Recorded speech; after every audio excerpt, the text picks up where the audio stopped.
Assalamualaikum warahmatullahi wabarakatuh. Nama saya Nadine dari Prodi Pendidikan Ekonomi kelas A semester 1 Universitas Sapienza Sakti. Saya di sini akan menjelaskan tentang materi-materi ekonomi mikro. Materi yang pertama ada konsep dasar ilmu ekonomi, pengertian dan perkembangan secara singkat. Ilmu ekonomi, ruang lingkup ilmu ekonomi. Ilmu ekonomi merupakan salah satu bidang dari ilmu pengetahuan yang memiliki cakupan sangat luas sekali. Pada dasarnya, setiap ekonomi dalam pengertian ilmu ekonomi itu sama di antara satu ekonomi dengan lainnya. Ada 3 hal pokok yang terdapat dalam pengertian ilmu ekonomi, yaitu kelangkaan, kemakmuran, dan kepuasan.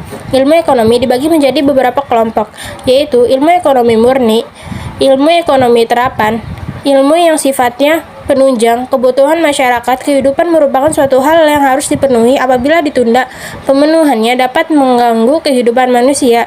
Sedangkan keinginan adalah suatu hal yang apabila tidak dipenuhi tidak akan mengancam keberlangsungan kehidupan manusia.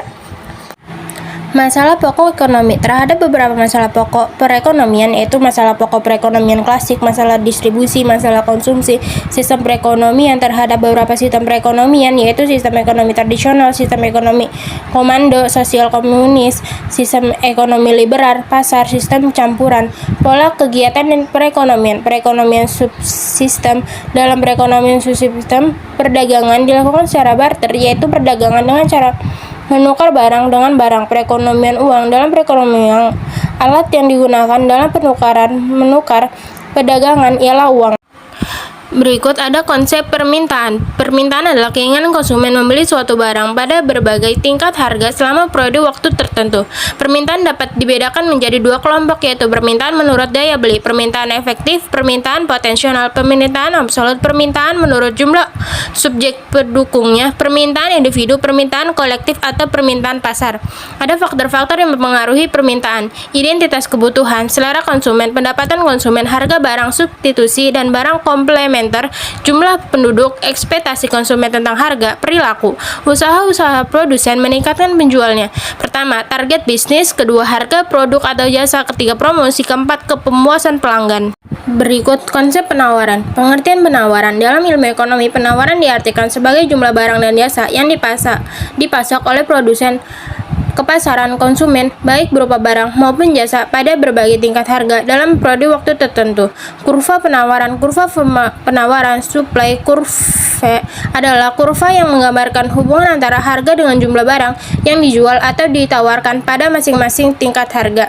Faktor-faktor yang mempengaruhi penawaran: harga barang itu sendiri, ketersediaan atau harga barang itu sendiri, ketersediaan harga barang pengganti, biaya produksi, kemajuan teknologi, pajak, perkiraan harga di masa depan, macam-macam penawaran individu, penawaran kolektif atau pasar. Dan ada keseimbangan pasar. Keseimbangan pasar atau market equilibrium merupakan kondisi di mana jumlah barang yang diminta sama dengan jumlah barang yang ditawarkan pada tingkat harga tertentu. Tentu, proses ini menjadi sangat penting untuk menentukan apakah kurva keseimbangan akan sama atau tidak. Fungsi pasar: distribusi produk, penetapan nilai atau harga, promosi, penyerapan tenaga kerja, barang dan jasa. Jenis-jenis keseimbangan pasar adalah: pertama, keseimbangan pasar jangka pendek. Kedua, keseimbangan pasar jangka panjang. Berikut ada elastisitas permintaan. Dalam ilmu ekonomi, elastisitas permintaan atau price elasticity of demand adalah ukuran perubahan jumlah permintaan barang terhadap ukuran harga barang itu. Pada umumnya, jika harga barang naik, kesediaan pembeli untuk membeli barang tersebut akan menurun. Fungsi elastisitas penawaran. Fungsi penawaran menggambarkan hubungan yang terdapat antara harga P suatu barang dengan jumlah yang akan dijual QS. Secara teknis, hal ini dapat dituliskan sebagai berikut: QS sama dengan FP. Jika harga pasar tinggi, para penjual akan bersedia menjual lebih banyak daripada harga rendah. Tetapi, jika setiap barang dapat segera ditambahkan jumlahnya, untuk mengukur cepat lambatnya jumlah yang ditawarkan QS, disesuaikan dengan perubahan harga dan menggunakan pengertian elastisitas penawaran. Elastisitas penawaran dapat dibedakan menjadi 5, yaitu A. Penawaran elastisitas sempurna. B. Penawaran elastisitas sempurna. Penawaran tidak elastis, penawaran inelastik sempurna. Sekian penjelasan dari saya. Bila ada kesalahan kata, saya mohon maaf. Wabillahi taufiq wal hidayah. Wassalamualaikum warahmatullahi wabarakatuh.